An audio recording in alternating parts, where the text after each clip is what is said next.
पदरमणम्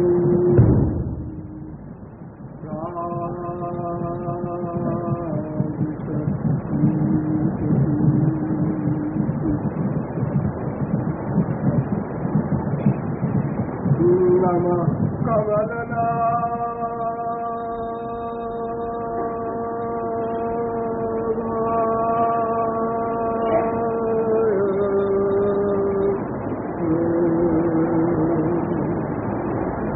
नमः कमलना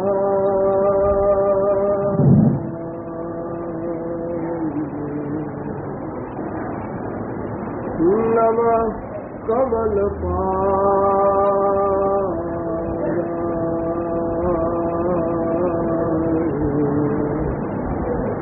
नमस्ते कमले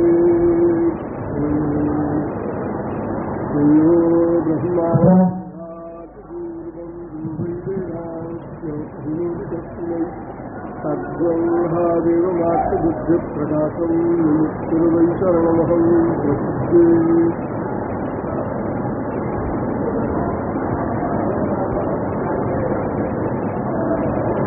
वृंदारक वृंद वंद्य आनंद कंद सच्चिदानंद श्री कृष्णचंद्र चरणारविंद मकरंद मिलिंद महानुभाव।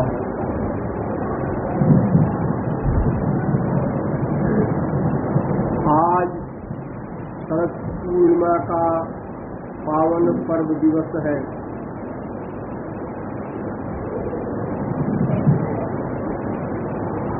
वस्तुतः आज का पर्व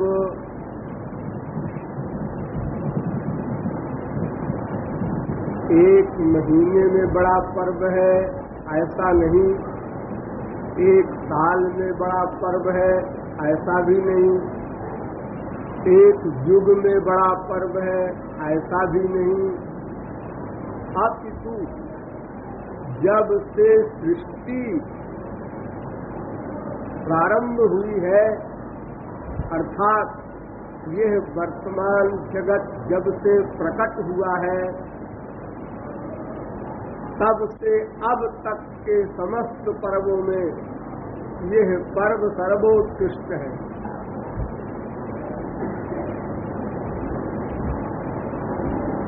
आप लोग कहेंगे इस पर्व में ऐसी क्या विशेष बात है? एक बात है इस पर्व में, जितने भी पर्व हमारे देश में हमारी संस्कृति में मनाए जाते हैं उन सब पर्वों का संबंध स्पिरिचुअल होता है, आध्यात्मिक होता है। और आध्यात्मिक पर्व भी दो प्रकार के होते हैं।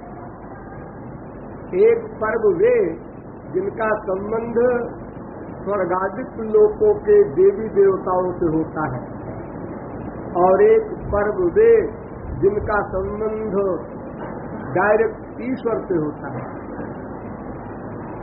तो इस प्रकार ईश्वर के संबंध वाले पर्व महत्वपूर्ण है ही, किंतु इस आज के पर्व में क्या विशेष वैलक्षण्य है जो ईश्वरीय पर्वों में भी सर्वोत्कृष्ट बताया जा रहा है, ऐसा तर्क आप लोगों के मस्तिष्क में आ सकता है। किंतु ईश्वरीय पर्वों में भी अनेक अवतारों में अनेक प्रकार के पर्व मनाए जाते हैं, इसे आप लोग जानते हैं। किंतु उन समस्त अवतारों में क्या होता है, यदि इस पर विचार किया जाए तो केवल एक ही बात गोचरित होती है कि प्रत्येक अवतार में भगवान जीवों को आनंद देते हैं। भगवान प्रत्येक अवतार में जीवों को आनंद प्रदान करते हैं। समस्त अवतारों का प्रमुख उद्देश्य यही है। अब आनंद की मीमांसा जब आप करेंगे तो और गहराई में घुसकर यह समझना होगा कि जितने भी अवतार हुए हैं उन अवतारों ने जो जो आनंद दिया है जीवों को, उन सभी आनंदों में सबसे अधिक आनंद किस अवतार ने दिया? वैसे तो मत्स्य वाराह, कच्छप, नृसिंह आदि अनंत अवतार हुए हैं। उनमें 24 आप विशेष रूप से जानते हैं, 10 को और प्रमुख स्थान दिया गया है। उन 10 अवतारों में भी सर्वाधिक महत्व आप लोग रामकृष्ण अवतार को देते हैं, किंतु इन दोनों अवतारों में भी जीवों को अधिक आनंद देने का कार्य कृष्णावतार में ही हुआ। और यदि आप ये कहें कि कृष्णावतार भी तो बहुत बार हो चुका है और आप तो सृष्टिकाल से बता रहे हैं, अब तक का कोई भी इतना महत्वपूर्ण पर्व नहीं है। हाँ, इसमें भी एक बात है, श्री कृष्ण के समस्त अवतारों में यह महाराष्ट्र का पर्व नहीं मनाया गया। ये वैवस्वत मनवंतर के श्री कृष्णावतार में, अर्थात 5000 वर्ष पहले जो श्री कृष्णावतार हुआ, इसी में वो अंतिम महाराष्ट्र का रस दिया गया था। अतः इस पर्व का महत्व सर्वाधिक बताया गया। डिटेल में न जाइए, अभी और विषय पर भी हल्का फुल्का प्रकाश डालना है। तो इस प्रकार आज का पर्व सर्वोत्कृष्ट है। अतः इस पर्व के विषय में कुछ समझना अनिवार्य है। आज के दिन क्या हुआ था? भगवान ने कुछ किया था। भगवान को तो आप लोग जानते होंगे, वैसे तो सुप्रीम पावर को, परात्पर शक्ति को भगवान कहा जाता है, किंतु भगवान में भी अनेक भेद हैं। अतः आप पहले उन भेदों पर विचार कीजिए। वदन्ति यत् तत्त्वविदः तत्त्वं यज्ञानमद्वयम् ब्रह्मेति परमात्मेति भगवानिति शब्दते। अर्थात उस परात्पर शक्ति के 3 रूप हैं, एक ब्रह्म, एक परमात्मा, एक भगवान। ब्रह्म, परमात्मा, भगवान, ये तीनों ही भगवान के ही स्वरूप है और अभिन्न है। अर्थात एक भगवान के ही 3 स्वरूप हैं। ब्रह्म किसे कहते हैं? जो कुछ न करता हो। आप लोग भगवान की परिभाषा में वेद से लेकर रामायण तक हजारों स्थान पर ये पढ़ते हैं, अनंतस्यात् अनंतस्य आत्मा विश्वरूपो यह करता। यह ईश्वर अकर्ता है, कुछ नहीं करता। न दत्ते कसिचित् पापम न चैव सुकृतम विभु। भगवान कुछ नहीं करता, ऐसा भी आप पढ़ते हैं। और आप ये भी पढ़ते हैं, एको देव सर्वभूतेषु गूढ़ः सर्वव्यापी सर्वभूतांतरात्मा कर्माध्यक्ष सर्वलोकाधिवासा साक्षी चेता केवलो निर्गुणस्य वेद। अर्थात वह भगवान कुछ नहीं करता, ऐसा नहीं, फिर वह प्रत्येक जीव के अंतःकरण में बैठकर उसके अनंत जन्मों के प्रत्येक क्षण के प्रत्येक संकल्प को नोट करता है। ये कर्म करने वाला हो गया भगवान, लेकिन केवल नोट करता है, डिस्टर्ब नहीं करता, बाधा नहीं करता, उससे और कोई मतलब नहीं, केवल नोट करता है, न्याय करता है, एज मुंसिफ इंसाफ करता है। और फिर आगे ये भी आप पढ़ते हैं कि माम भजन्ति तुझे भक्त्या मैते तेषु चाप्य हम। भगवान कहते हैं जो मेरे शरणागत होता है मैं उस पर विशेष कृपा करता हूँ, रियायत करता हूँ, दया करता हूँ। तो कुछ न करने वाला भगवान नंबर 1, न्याय करने वाला भगवान नंबर 2, कृपा करने वाला भगवान नंबर 3। ये 3 प्रकार का भगवान हुआ। भगवान 3 नहीं, भगवान का ये तीनों स्वरूप एक ही भगवान का है और परस्पर अभिन्न है। तो इन तीनों में आपको क्या पसंद है? जो कुछ नहीं करता उससे तो कोई संबंध ही स्थापित नहीं हो सकता, आपका कोई स्वार्थ ही हल नहीं हो सकता, क्योंकि वो कुछ करते ही नहीं। अब करने वाले में 2 भगवान रह गए, एक न्याय करता भगवान, एक कृपा करता भगवान। तो न्याय करता भगवान हमारे लिए उपयुक्त है या नहीं, इस पर हम विचार कर लें। अगर वो उपयुक्त न होगा तो दूसरा जो बच्चा कृपा करता भगवान वही हमारे उपयुक्त होगा। तो जो न्याय करता है उसका न्याय कैसा होता होगा? न्याय तो आप कॉमन सेंस से समझ सकते हैं। आपने अच्छा किया तो अच्छा फल उसने दे दिया, बुरा किया तो बुरा फल दे दिया। आप कहेंगे इसमें भगवान का क्या कमाल है, ये तो हमने किया तो हमको मिला। हाँ बिल्कुल ठीक है, लेकिन आपने जो कुछ किया अच्छा या बुरा वो कर्म था ना? हाँ कर्म था। जैसे आपने किसी को रोटी खिला दी, किसी को कुछ दान दे दिया, एक कर्म है ना? हाँ कर्म है।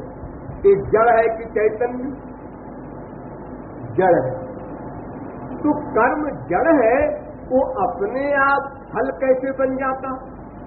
अगर भगवान कृपा न करते, ये रियायत न करते कि भाई तुम लोग कर्म करो, तुम लोग तो कुछ जानते नहीं कि अच्छा क्या है बुरा क्या है, और अगर जान भी जाओ अच्छा क्या है बुरा क्या है, तो तुम अनंत जन्मों के कर्मों को कैसे जानोगे? उसको तो मैं जानता हूँ। जन्मानि में व्यतीतानि बहूनि तव चार्जुन तान्यहं वेद सर्वाणि न त्वं वेत्थ परन्तप। भगवान ने अर्जुन से कहा कि तेरे भी अनंत जन्म बीत चुके और मैं भी तेरे पीछे पीछे चल रहा हूँ।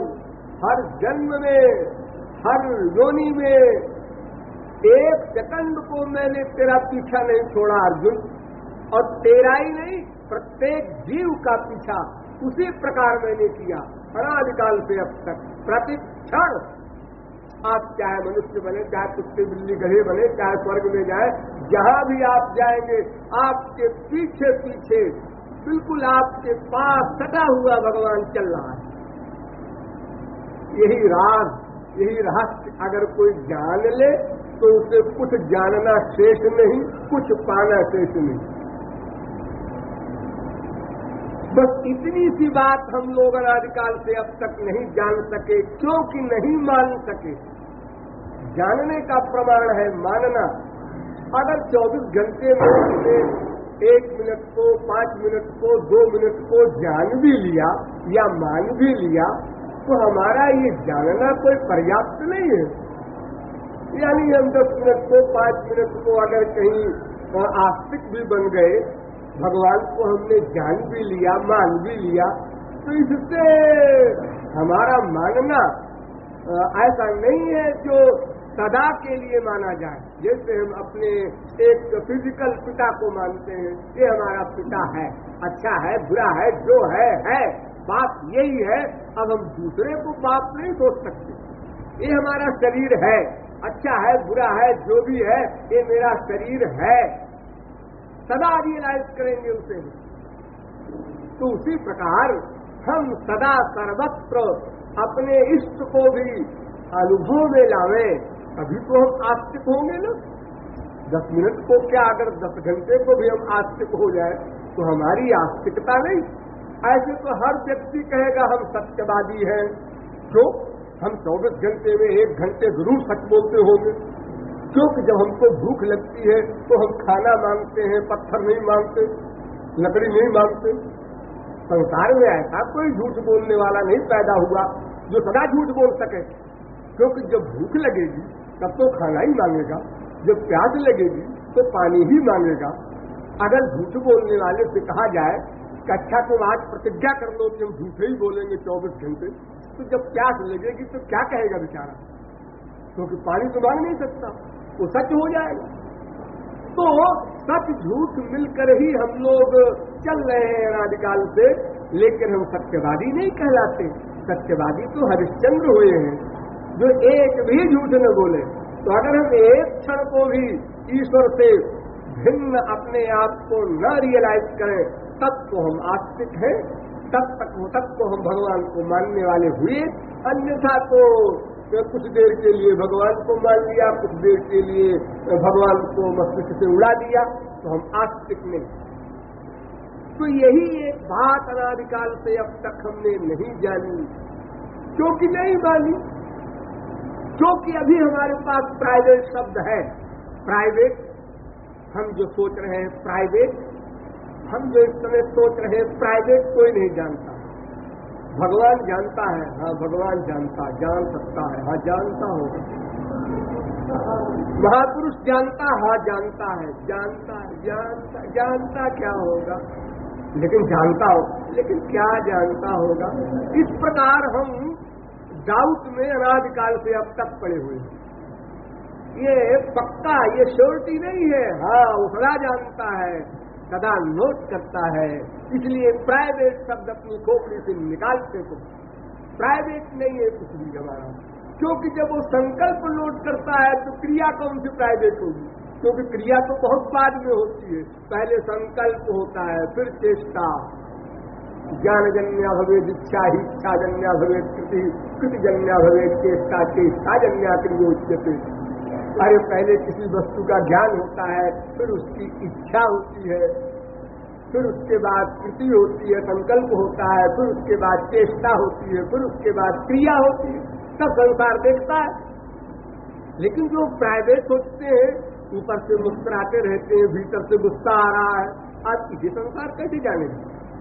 संसार तो तब जानेगा जो हमारी भौहें तल जाए, हमारे होठ फड़कने लगे, हमारे गलाट में बलियां पड़ जाए, हमारा चेहरा लाल हो जाए, भले ही हम कुछ न बोले, हाँ बहुत गुस्से में है, फेस रीडिंग से जान जाएंगे हम लोग। लेकिन अगर कोई मुस्कुरा रहा, आइए आइए, आपको तो बड़ा इंतजार कर रहे थे, और भीतर से हो रहा है ये क्यों आ धमका हमारे घर में रात को 12 बजे, अब इसके लिए खाना पकावे, क्या क्या करें, नींद में सो रहे थे।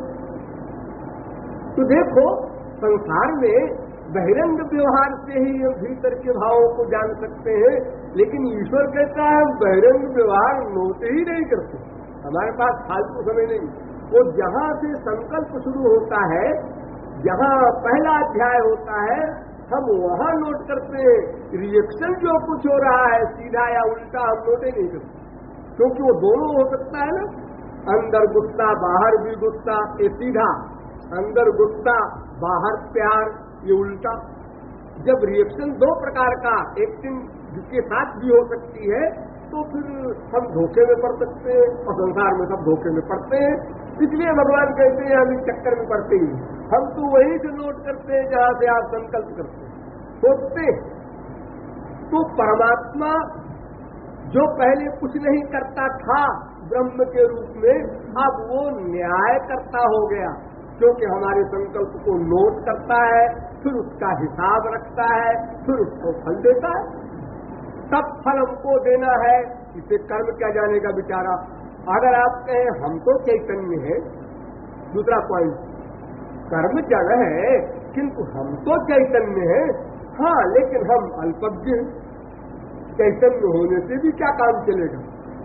हम तो अपने एक जन्म के ही कर्म को नहीं जानते, और तो और कल के कर्म को हम आज भूल जाते हैं।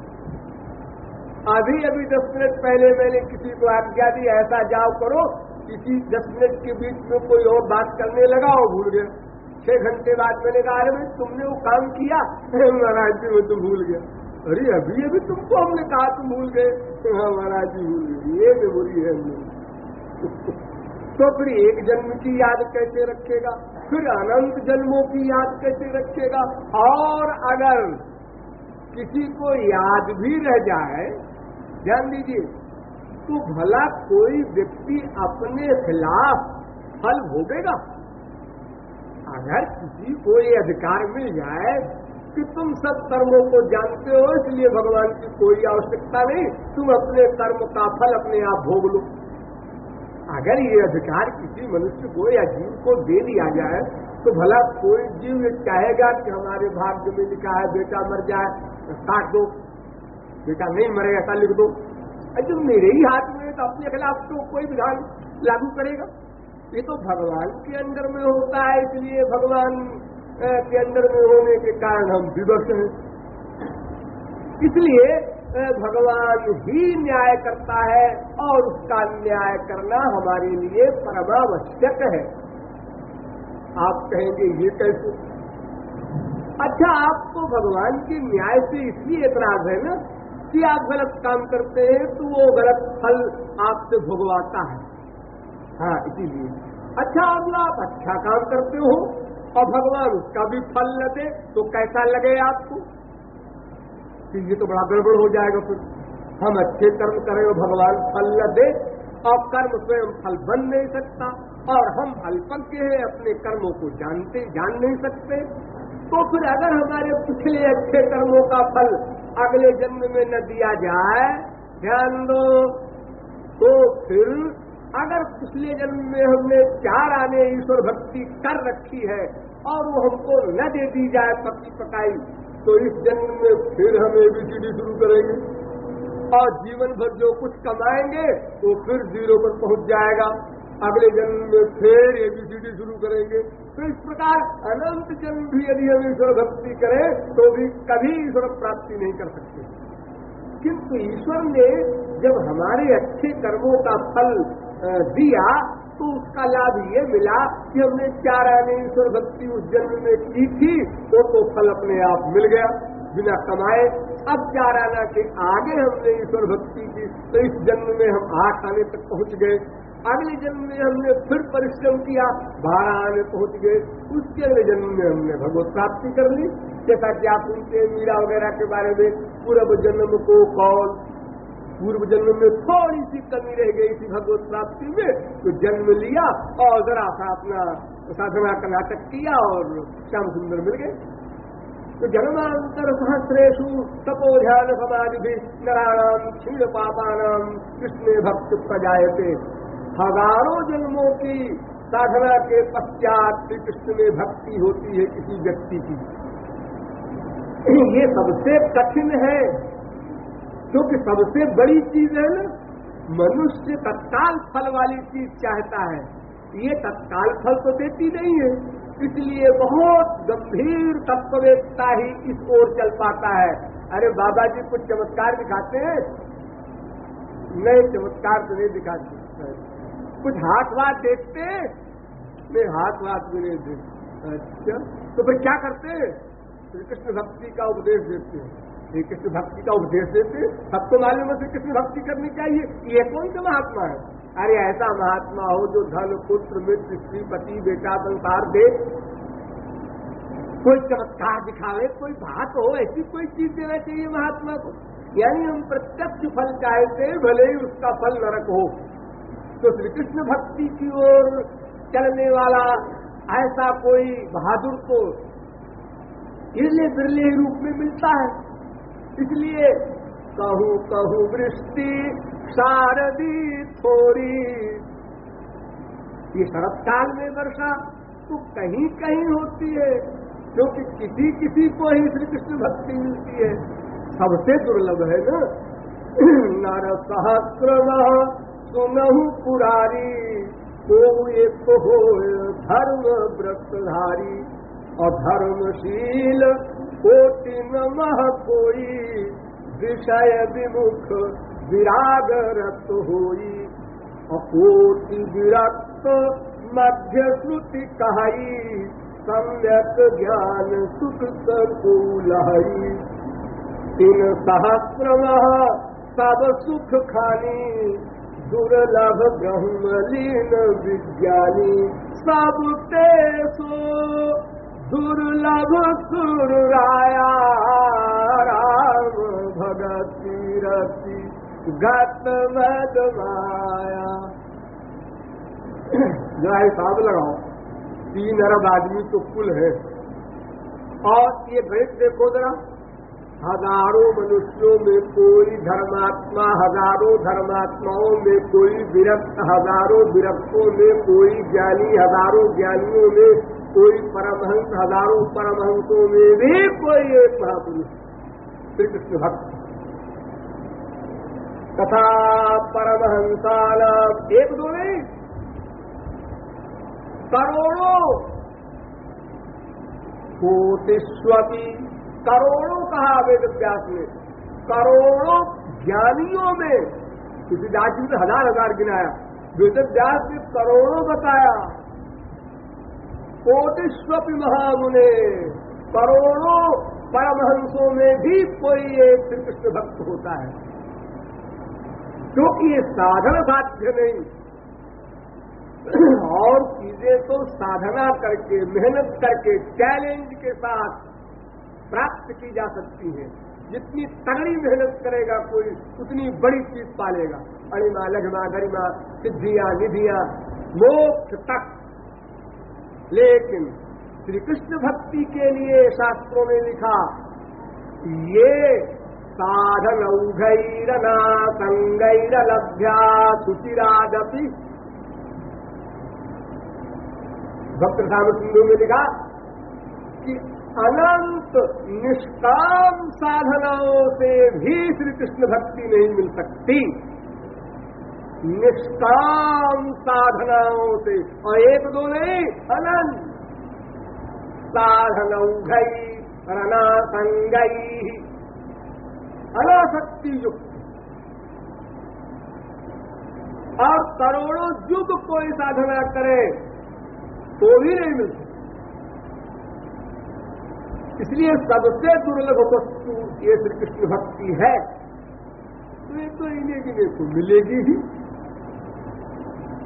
तो यदि भगवान हमको अपनी श्री कृष्ण भक्ति का फल हर जन्म में न देते जाते, तो आप लोग घर छोड़कर यहाँ गांव में इस प्रकार शारीरिक कष्ट सहकर कैसे आते रहते? अरे कितने यहाँ पर लखपति लोग बैठे हैं, बड़ी बड़ी हवेलियां हैं, कारें हैं, कोठियां हैं, अपने घरों में हर प्रकार का आराम है, गरीब से गरीब के घर में भी अपनी खाट तो है ही, छोटी से ही। अपने मन का खाना तो गरीब भी खाता ही है, आज जरा भाई मसालेदार हो, आज जरा मिर्चादार हो, आज जरा कोपड़ादार हो। और हम यहाँ जब आए हैं तो भाई जो कुछ सबके लिए खाना बना है वही खाना पड़ेगा। अपने घर में आपकी जब इच्छा हुई 8 बजे, 9 बजे, 10 बजे मेम साहब से कहा, सुनो जी मैं सो रहा हूँ, थकावट है, नींद आ रही है, ऐसे मूड हो रहा है सोने का, सो गए, कौन बोलने वाला है? और यहाँ पर तो कालू बैठे हैं, आप झपकी 11 बजे खबरदार खड़े हो जाओ रात भर के लिए। ये सब बात जो आप कहने यहाँ पर आए हैं, कि एक जन्म की कमाई नहीं है, ये जन्मांतर सहस्रेषु, ये हजारों जन्मों की कमाई है। अरे मेरी बात तो कई लाख व्यक्तियों ने, लगभग करोड़ों के पास पहुंच गया होगा मामला, जिन्होंने सुना होगा मेरी स्पीच इंडिया में इतने वर्षों में, लेकिन इतने ही लोग यहाँ पर आए। ठीक है, कुछ लोगों की मजबूरी भी होगी, लेकिन बाकी लोग क्यों नहीं आए? नहीं, मनगढ़ में तो जरा ये भी सुविधा नहीं है, वो भी सुविधा नहीं है, साहब बोल भी नहीं सकते, साहब बड़ा कठिन है वहाँ। तो साहब कोई जोगी तपस्वी ही जा सकता है, हम गृहस्थी आदमी है, हमारे बस का नहीं। हम तो सुन के घबरा गए। आप महाराज जी के शिष्यों ने सुनाया ऐसा ऐसा होता है, मेरे तो काल खड़े हो गए। तो इतना अनुराग जिसका, इतना संस्कार जिसका, पहले जन्मों का एक कमाया हुआ होगा, वही तो इस प्रकार से यहाँ आकर के श्री कृष्ण प्रेम के लिए प्रयत्नशील होगा। इसलिए यदि भगवान फल न देते तो फिर अच्छे कर्म का भी न देते, तो फिर श्री कृष्ण भक्ति का भी न देते, तो फिर ये अनंत जन्मों की कमाई का फल पाकर जो आज हम यहाँ पहुंचे हैं, ये हमें कुछ न मिलता। और हम वही के वही फिर जीरो में गुणा करो, जीरो से बराबर जीरो, जीरो गुणे 1 बराबर जीरो, जीरो गुणे लाख बराबर जीरो। हर जन्म में हम परिश्रम करते और मरने के बाद 0/100 हो जाते। इसलिए भगवान ने जो न्याय भी किया और हमारे कर्मों का फल दिया, तो अच्छे कर्मों के फल पाने के कारण ही हम आगे बढ़ते जाते हैं। हमने अगर यूपी में या हमने प्रतापगढ़ में हाई स्कूल पास किया है, अब हमें लखनऊ जाना है, वहाँ इंटर में दाखिला मिल जाएगा, और उसके बाद फिर आगरा जाना है, वहाँ BA में दाखिला मिल जाएगा। एक आदमी 10 जगह पढ़ सकता है। और अगर ये होता कि हाई स्कूल आपने प्रतापगढ़ में पास किया है, अब आप लखनऊ आ गए, साहब यहाँ तो साफ फिर से पढ़िए ABCD दर्जाए तो बेचारा हो सदा यही करता रहेगा, हर जन्म में उसको ABCD पढ़नी पड़ेगी। अतएव आप ये न सोचिएगा कि भगवान कर्म फल देता है तो बड़ी खराब बात है, तो यही तो सौभाग्य है हमारा। लेकिन आप ये कह सकते हैं कि जो खराब कर्मों का फल देता है वो खराब बात है। तो पहली बात तो कि अगर भगवान फल न देगा तो दोनों का न देगा, और अगर देगा तो दोनों का देगा। आपको जो पसंद हो चुन लो। अगर वो न देगा तो फिर श्री कृष्ण भक्ति वाला फल भी न देगा, कितना बड़ा लॉस करेंगे आप। और फिर एक बात और है इसके आगे कि जो वो बुरे कर्मों का फल देता है, ये तो और भी बड़ा सौभाग्य है। क्यों?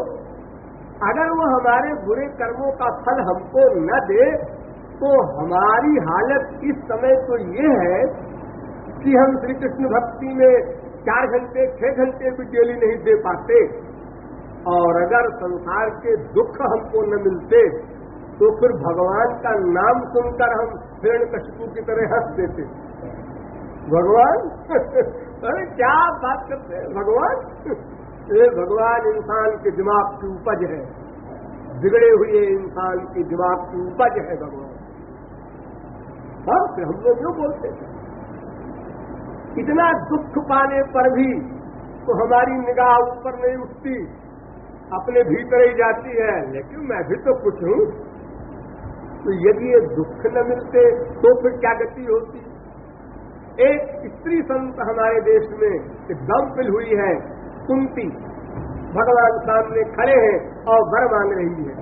विपद संत न सत्र सत्र जगत गुरु भवतो दर्शनम जत्याग पुनर्भव दर्शनम। हे जगत गुरु श्री कृष्ण, मैं आपसे एक वर मांगती हूँ। भगवान सामने खड़े, मांगो मांगो, क्या मांगती हूँ? संसार नहीं, स्वर्ग नहीं, मोक्ष नहीं, और मेरी भक्ति नहीं। मेरी भक्ति भी नहीं चाहती, क्या चाहती थी? संसार से लेकर गोलोक तक कुछ नहीं चाहती, तो बता तो क्या चाहती? तो जनमयी स्वर्ग सुट स्त्री भिरे धमान मदप कुमान नैवाधत्य विधातुम वै स्वाम किंचन गोचरम। मुझे संसार के ऐश्वर्य का अभाव दे दो, रूप का अभाव, गुण का अभाव, विद्या का अभाव, जाति का अभाव, धन का अभाव, पुत्र का अभाव, प्रत्येक मैटर संसार में जो कुछ है सबका अभाव दे दो। यानी ये सब कुछ मत दो, जो दिए हो वो छीन लो। यही सबक सबसे कठिन है। आप लोग सुन तो रहे, समझ तो रहे, लेकिन जब प्रैक्टिकल लाइफ में आपकी बात आती है तो भगवान ने दया नहीं की, महाराज जी ने दया नहीं की, हमारा बेटा ऐसा हो गया, हमारा बाप ऐसा हो, फिर भूल जाते हैं। यही सबक सबसे बड़ा और सबसे बड़ा, और प्रवेशिका में दाखिला के लिए यही सबक है। भगवान कहते हैं मेरी कृपा मनुष्यों तुम कैसे जानोगे? मनुष्यों ने कहा मैं कैसे जानूंगा महाराज, आपकी कृपा कब हुई, कैसे होती है? मैं बताता हूं मेरी कृपा का रहस्य। क्या? संभ्रमयामि संपद्यो यस्य चेच्छाम्यनुग्रहम्, मैं जिस पर कृपा करता हूं उसकी सांसारिक संपत्ति छीन लेता हूं। सांसारिक वैभव, रूप, गुण, बल, बुद्धि, धन, सब कुछ जितना भी संसार है ये मैं छीन लेता हूं। जिसका छीनू समझ लेना कृपा हो रही है। तो अब हम अगर संसार मांगते हैं भगवान से तो इसका मतलब कोप चाहते हैं भगवान से, और अगर कोप नहीं चाहते तो कम से कम कृपा नहीं चाहते। तो इस प्रकार यदि हमें भगवान अपने ही कर्म के अनुसार, यानी हमारे ही कर्म है उसके अनुसार अगर बुरे कर्मों का फल देता है तो वो हमारे लिए सौभाग्य है, दुर्भाग्य नहीं। अच्छा है हमारे भाग्य में अमुक अमुक वैभव नहीं लिखा था, वरना मेरा क्या हाल होता। ग्रह गृहीत पुनि बात बस तापुन भी मारो और ताही पियाई बारुणी, तो कहिए कहा उपचार। एक तो बंदर स्वभाव से चंचल, उसी को पिला दो शराब, क्या हाल होगा। फिर उसी को लग जाए भूत, अब क्या हाल होगा। फिर उसी को मार दे बिच्छू डंग, अब क्या हाल होगा। और उसी को हिस्टीरिया का हो जाए दौरा, अब क्या हाल होगा। उस बंदर की चंचलता की क्या सीमा होगी। तो उसी प्रकार हम लोग जब नथिंग है, कुछ भी हमारे पास नहीं है, तब तो हम लोग शीशे में मुंह देख कर विभोर होते हैं। काफी थोड़े से वर्षे गर्भ भी जाप कराए थे।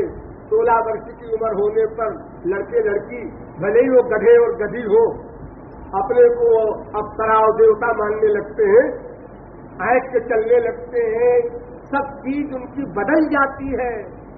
वो भोला सा बच्चा एकदम बदल गया। क्या क्या आइडियाज, हर एक हरकत में उसकी क्या क्या चीजें नई नई पैदा हो गई अहंकार की। यौवनम धन संपत्ति प्रभुत्वम अविवेकिता, इन संसारी वैभवों में 4 चीज प्रमुख चुना संतों ने। 4 प्रमुख चीज। एक तो यौवनम, युवावस्था, कोई चीज न हो किसी के पास, लेकिन युवावस्था खाली है, बस उसको दिमाग खराब करने के लिए बहुत बड़ा सामान मिल गया। कुछ नहीं है, बेपढ़ा लिखा है, शकल नहीं, अकल नहीं, पैसा नहीं, सब कुछ नहीं, लेकिन खाली शरीर उसका युवावस्था का है। क्या करता है? करते गुर्राता है, पीना तान करके कुछ है, क्या करता है? एक युवावस्था से ही वो नशे में हो गया। और फिर धन संपत्ति ही, और संसार की संपत्ति भी उसके पास हो जाए, अगर कहीं भाई में संसार का वैभव मिल जाए, पोस्ट मिल जाए कोई। और फिर प्रभुत्व, वो पोस्ट मिलने के बाद भी मूर्खता भी हो साथ में, विवेक न हो शास्त्र वेद का, अपनी कॉमन सेंस से ही सब निश्चय करता हो। तो ये 4 चीजें प्रमुख है डेंजर की, और जिसमें 2 इकट्ठी हो जाए, 3, 4, इनमें एक ही वस्तु सर्वनाश के लिए पर्याप्त है, सावधान रहने की आवश्यकता है। तो बताओ, यहाँ जितने बैठे हैं इसमें तो आधे कम से कम युवावस्था वाले हैं, और 1/4 पैसे वाले भी हैं, कई नशे हैं। इसके बावजूद यहाँ तक आए हैं। प्रहलाद ने कहा कि अगर युवावस्था में कोई एक बार भगवान का नाम लेता है तो वृद्धावस्था के करोड़ नाम के बराबर है, क्योंकि वृद्धावस्था में अहंकार का कोई ज्यादा सामान तो है नहीं, कोई पूछता नहीं उसको, परिवार वाले भी कोई सम्मान नहीं करते। बहरा बुढ़े तो रोटी खा हो गया, बहस नहीं करो। तो वो हो, अब वो पोस्ट भी छिन गई, कलेक्टर साहब से, कमिश्नर साहब से, जज साहब से रिटायर हो गए, अब उनको कोई नहीं पूछता। तो वो भगवान नाम लेता है तो कोई आश्चर्य नहीं। लेकिन जिसमें ये सब नशे वाली चीजें हैं और फिर भी वो ईश्वर की ओर मुखातिब होता है, ये बहुत बड़ा कमाल है। 10 आदमी को कंधे पर बिठा करके नदी में तैर जाए, नदी पार कर जाए, ये कमाल है। अकेले तैर जाए ठीक है, ये तो कॉमन बात है। तुम्हें बड़ा भारी कमाल नहीं, कोई तैर रहा हो देख क्या देखिए साहब पानी में तैर रहा है। अगर आप किसी से कहें तुम लोग कहेंगे क्या अंधेर है, क्या आश्चर्य तैर रहा है, क्या बड़ी बात है। और देखिए साहब 4 आदमी बिठाए हैं कंधे पर वो तैर रहा है। हाँ साहब है तो कमाल, 4 आदमी कंधे पर बिठा के तैर रहा है साधारण। तो उसी प्रकार ये सब संसार के वैभवों के मद को दबा करके और श्याम सुंदर के लिए एक आंसू निकल जाता है। ये बहुत बड़ा कमाल है। अनंत जन्मों के संस्कार है, भगवत कृपा है, गुरु कृपा है, सब कुछ इसके अंतर्गत है। अब आप समझ गए कि भगवान यदि न्याय न करता और अच्छे कर्म का फल न देता तो श्री कृष्ण भक्ति हमारी पिछले जन्म की हमको न मिलती, तो एक जन्म भगवत प्राप्ति न करते। दूसरा पॉइंट, अगर भगवान न्याय करके हमारे बुरे कर्मों का फल न देता तो हम हमेशा नशे में रहते, फिर ईश्वर की ओर हम कभी भी एक क्षण को भी अग्रसर न हो सकते। इसलिए भगवान के ये द्वारा दोनों ही कर्मों के दिए हुए फल हमारे लिए वरदान है, बशर्ते कि हम उनको समझ लें। और न समझने की तो कोई बात नहीं। एक बच्चे को बाप ने मारा, माँ ने मारा, तुमने पेंसिल की चोरी की, गलत काम किया, अब बेटा भाग गया घर छोड़ करके, होटल में जाके नौकरी कर लिया, आवारा हो गया। लोगों ने कहा भाई ये बुरी बात, तुमने डांट दिया, बच्चे को झापड़ मार दिया। फिर मैंने बच्चे को झापड़ ममता से मारा था कि ये बच्चा होनहार निकले, अरे पिता से आगे न बढ़े तो बराबर तो रहे। अब ये अविवेकी है, मूर्ख है, ये भाग गया तो इससे पिता का दोष तो नहीं है। पिता ने इस मनसा से नहीं मारा, वो तो रो रहा है मेरा इकलौता बेटा चला गया। कहाँ चला गया? वो ढूंढ रहा है, रेडियो से अनाउंस करवा रहा है, पेपरों में दे रहा है, वो क्या करे? तो मूर्खता यानी नासमझी से हम भले ही ईश्वर की कृपा को न रियलाइज कर पाए, उसको गलत समझे हम, किंतु वस्तुतः दोनों ही कर्म फल हमारे लिए परम सौभाग्य के हैं और इसमें ईश्वर की कृपा निहित है। लेकिन ऐसी कृपा नहीं है जिसका फिर भगवान के हाथ में अगर है तो अच्छे कर्मों का फल भगवान हमको दे दिया करे, बुरे कर्मों का फल न दिया करे। ऐसी कृपा नहीं करता परमात्मा। ऐसी कृपा के लिए तीसरा रूप है भगवान, ये कृपा करता है। भगवान कृपा करता है, ये कहता है देखो जीवो, अगर तुम अच्छे बुरे के चक्कर को छोड़कर मेरे चक्कर में आ जाओ, मेरे शरणागत हो जाओ, तो फिर तुम्हारे लिए पिछले अच्छे बुरे किए हुए भी माफ और अगले अच्छे बुरे किए हुए भी माफ। ध्यान दो, पिछले अच्छे बुरे किए हुए भी माफ और अगले अच्छे बुरे किए हुए भी माफ। आप कहेंगे अगले अच्छे बुरे क्यों करेगा? क्यों करेगा? महापुरुषों ने भी कर्म किया अच्छा बुरा, भगवान भी करता है अच्छा बुरा। और यहीं पर यह प्रश्न आया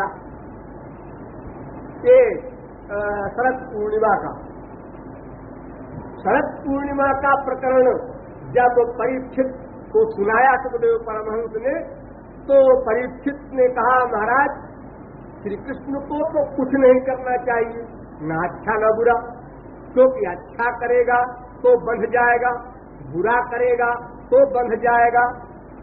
दोनों ही कर्म बंधन कारक हैं। ईश्वर भक्ति नहीं, अच्छा कर्म माने पुण्य धर्म। धर्म करना भी गलत, अधर्म करना भी गलत। पुण्य न पुण्य लोकम ने अति पाप न पापम शुभाभ्याम मनुष्य लोकम। पुण्य करेगा स्वर्ग मिलेगा 1 लाख की जेल, पाप करेगा नरक मिलेगा 30 लाख की जेल।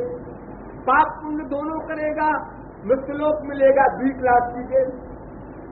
तीनों में बंधन है, तो बंधन से मुक्ति चाहने वाले को तो न अच्छा करना चाहिए न बुरा।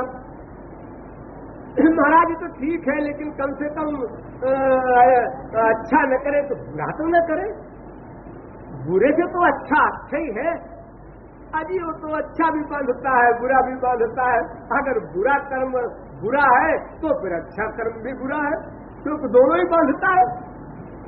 ये तो और भी बुरा है। हम अच्छा कर्म करें और कुछ दिन के लिए स्वर्ग में जाएं और क्षीणे पुण्य मर्तलोकम विषंति 4 दिन को मिनिस्टर हो जाए और उसके बाद फिर निकाल दिए जाए या इलेक्शन में हार जाए या गवर्नमेंट चेंज हो जाए तो कितना बुरा लगता होगा। आप लोगों ने किसी को अनुभव नहीं उसका, लेकिन जिसको अनुभव होगा कैसा लगता होगा कि सारा प्रांत नमस्कार करता है, जिस जिले में जाए डीएमएसपी भागता घूमता है पीछे पीछे, और अब वो मिनिस्टर नहीं रहा और उस जिले में एक कांस्टेबल को भी बुलाता है इधर आओ। तो अगर हम स्वर्ग में भेज दिए जाए कुछ दिन के लिए और उसके बाद फिर लौट करके आवे यहाँ कुत्ते बिल्ली गधे बने, ये तो और भी कष्टप्रद बात है। तो इसलिए भगवान को न अच्छा करना चाहिए न बुरा, फिर भी अच्छा करे तो कोई बात नहीं, बुरा क्यों किया, ये महाराज का कर्म बुरा है, ये परीक्षित ने प्रश्न रखा सुखदेव परमहंस के आगे। सकथम धर्म सेतु नाम कर्ता वक्ता भी रक्षिता, और धर्म के वे ही वक्ता है वेद में, वे ही कर्ता है और वे ही संरक्षक है और वे ही अधर्म कर रहे हैं। ये प्रश्न है सुखदेव परमहंस के सामने परीक्षित का सारी भागवत में। परीक्षित से सुखदेव परमहंस ने कहा, तुम किस दृष्टिकोण से कह रहे हो कि श्री कृष्ण ने गलत किया? किस दृष्टिकोण से? हमारे संसार में लोग खराब कहते हैं जिस कर्म को, दूसरे की स्त्री के गले में हाथ डाल करके भगवान नाच रहे हैं, इसको हमारे यहाँ संसार में खराब कहते हैं। बस ये हमारा पैमाना है। सुखदेव परमहंस ने कहा, हाँ ठीक है, तो तुम ये किसके लिए बात कर रहे हो? संसार वालों के लिए बात कर रहे हो, क्वेश्चन कर रहे हो, या श्री कृष्ण के लिए कर रहे हो? ये भी तो बताओ।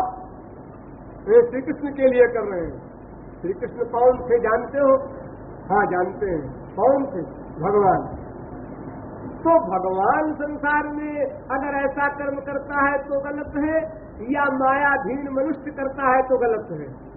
नहीं, भगवान का करना गलत तो नहीं है, लेकिन वो मनुष्य के बीच में आए हैं तो फिर ऐसा क्यों कर रहे हैं? अपने गोलोक में कुछ करे हो जो हमारे मृत्युलोक में भगवान अगर आए तो वही काम करे तो गलत और गोलोक में करे तो सही? नहीं, ये मतलब नहीं, हमारा गलत मैं नहीं कह रहा हूँ, मैं कह रहा हूँ कि फिर इसकी नकल करेंगे लोग हमारे संसार वाले, इसलिए उनको ये नहीं करना चाहिए था। हर्ष पूर्णिमा के दिन सुखदेव परमहंस ने कहा, तुम कितने भोले हो, तुमने संसार में किसी की नकल की? अपने से आगे वाले की नकल की? एक दर्शक नट के खेल को देख करके क्या नकल करता है? अपने घर में जाकर के वो भी रस्सी बांधे 500 फुट की ऊंचाई पर और वो भी रस्सी पर चले, ऐसा किसी ने किया? और अगर किया तो मरा होगा।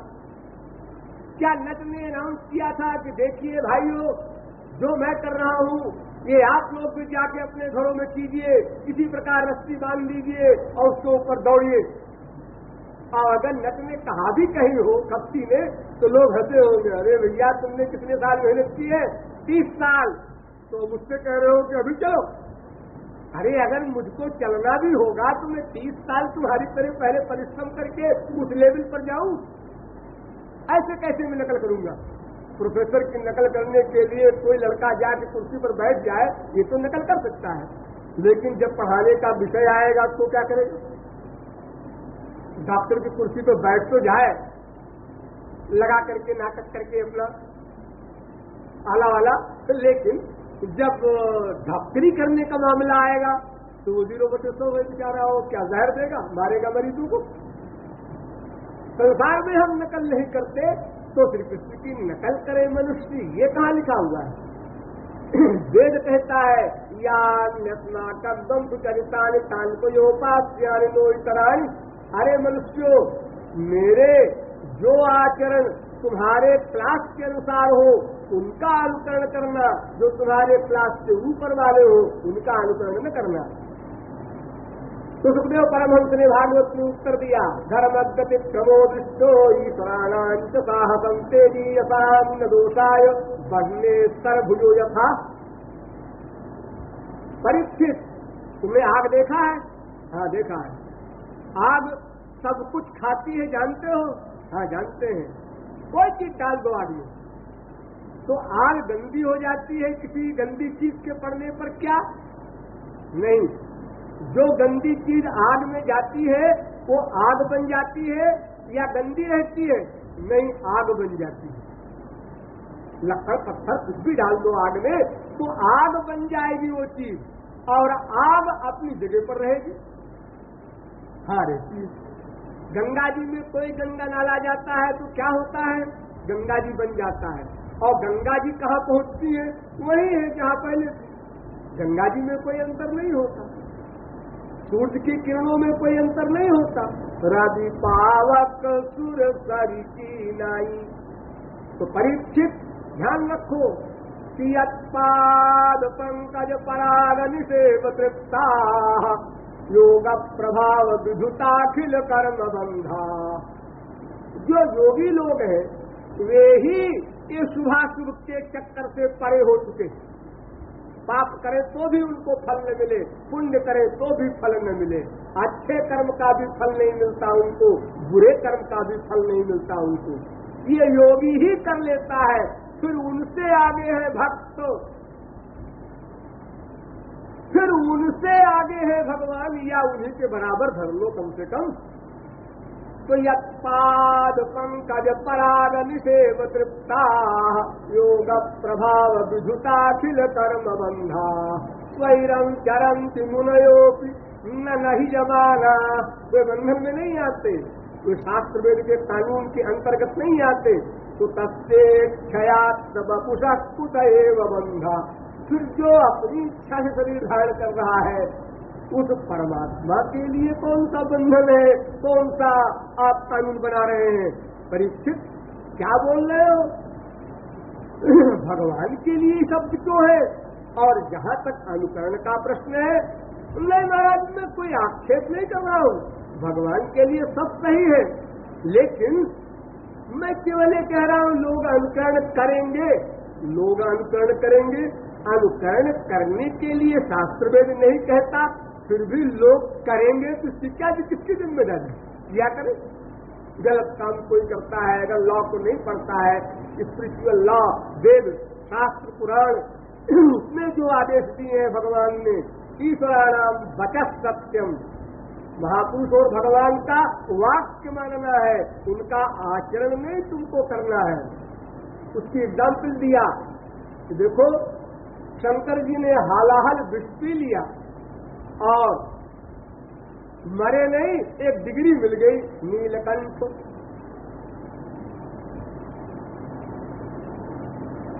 यथा रुद्रोभिजम विषम, जैसे नीलकंठ की उपाधि उनको मिल गई विष खाने से, मरे नहीं। लेकिन कोई नकल करे जी जब शंकर जी हालाहल पी सकते हैं तो हम क्या 10 तोला संखिया नहीं खा सकते? आखिर हम भी तो पहलवान हैं, अभी दिखाते हैं, ए लाओ, ए खाया, ए मरे। कहिए साहब आप कहाँ जा रहे हैं? जमराज आ गए, जा रहे हैं। जो आप तो नकल कर रहे थे शंकर जी, तो हालाहल पिछ बहुत बड़ी बात है, आप तो साधारण पिछ से ही मर गए। जी हाँ, मैंने कहा मैं भी नकल करके देखूं। नकल करने का शास्त्र आदेश नहीं देता। तुमको तो एक दर्जा आगे भी नहीं कोई दाखिला दे सकता है स्कूल में। सर्टिफिकेट दिखाओ 5वें का 6वें में दाखिला होगा, दिखाओ 10वें का तो 11वें में दाखिला होगा। ऐसा नहीं संसार में होता। जब एक दर्जा आगे का तुमको दाखिला नहीं मिलता तो तुम ABCD जानते नहीं, और वो डिलीट के भी आगे जो अंतिम टॉप पर है उसकी नकल करोगे तो क्या गति होगी तुम्हारी? अरे भाई देखो, एक पहलवान जो अपने ऊपर पुहनियों से कहता है मारो, और 4 आदमी मार रहे हैं पुहनी से उसको, और कह रहा हाँ अच्छा लग रहा है, लेकिन अगर तुरंत के पैदा हुए बच्चे से भी तुम यही कमाल करो, यही दिखाओ उसको भी, हमारा बच्चा पहलवान बने, इसको भी हम मार के पहलवान बनाएंगे, तो पहलवान नहीं बनेगा, वो नरकवान बन जाएगा। यमराज का वो हो जाएगा अपना अतिथि, उसको तो धीरे धीरे पहले माँ धीरे से उपटन लगाती है, फिर और धीरे से अधिक ताकत लगा के तेल लगाती है, फिर और आगे करते करते जब जाके कोई पहलवान बना है इतने साल के परिश्रम से। अरे मामूली व्यायाम अगर आप लोग कहीं कर लीजिए, 1000 बैठक कर लीजिए एक दिन में, तो अस्पताल जाना पड़ जाएगा आप लोगों को, तो फिर बड़ी बड़ी बात तो जाने दीजिए। हम लोग जो 12 महीने कसरत करते हैं, कभी छोड़ देते हैं बुखार में 10 दिन, और फिर शुरू करते हैं तो 2-3 दिन दर्द होता है हम लोगों को, जिसका जीवन बीत गया व्यायाम करते हुए। तो अगर भला बताओ कोई अपनी शक्ति से अधिक और वो भी अनंत शक्तिमान तक जाने की चेष्टा करेगा तो क्या गति होगी। तो परीक्षित ने कहा, हाँ महाराज, हम दुनिया में सुने थे ऐसे कि बड़ों की नकल करनी चाहिए। बड़ों की नकल का मतलब ये होता है परीक्षित कि वे हमारे लिए आदर्श हैं, वे हमारी कक्षा के अनुसार जो हमारे लिए निर्धारित करें। महाजनों ये न गतस्तपन था, जिस मार्ग से होकर वे लोग जाकर महापुरुष बने हैं, उस मार्ग से होकर हम उसी प्रकार सीढ़ी दर सीढ़ी जाए, एक पहली सीढ़ी पर पैर रखे, एक आखिरी सीढ़ी पर पैर रखने का दुस्साहस करेंगे तो गेंद की तरह सिर के बल चले आएंगे नीचे से। तो सीढ़ी सीढ़ी उतरना होगा, सीढ़ी सीढ़ी चढ़ना होगा, उस नियम के अनुसार चलना होगा। तो इस प्रकार भगवान ने जीवों के कल्याण के लिए विशेष कृपा की, और उन कृपाओं में भगवत प्राप्ति से लेकर अंतिम महाराज तक कृपाएं हैं। भगवान के दर्शन हो जाना ये पहली कृपा, और महाराज मिलना अंतिम कृपा, इसके आगे कोई कृपा नहीं। इस महाराज के आगे केवल एक चीज और है, लेकिन वो किशोरी जी की ही रिजर्व है, वहां कोई जीव नहीं जा सकता। वो महाभाव दिव्योन्माद की अवस्था है, वहां किसी जीव की गति नहीं। जीव की अंतिम गति जो है वो महारास ही है, जो आज के दिन वृंदावन में संपादित हुई थी। महारास क्या है? जब ईश्वर प्राप्ति ये जो पहली कक्षा है, इसी के बारे में वेद मूक हो जाता है। ईश्वर के दर्शन से क्या मिलता है? आनंद। और महाराज में क्या मिलता है? आनंद। इन दोनों में अंतर क्या है? चुप,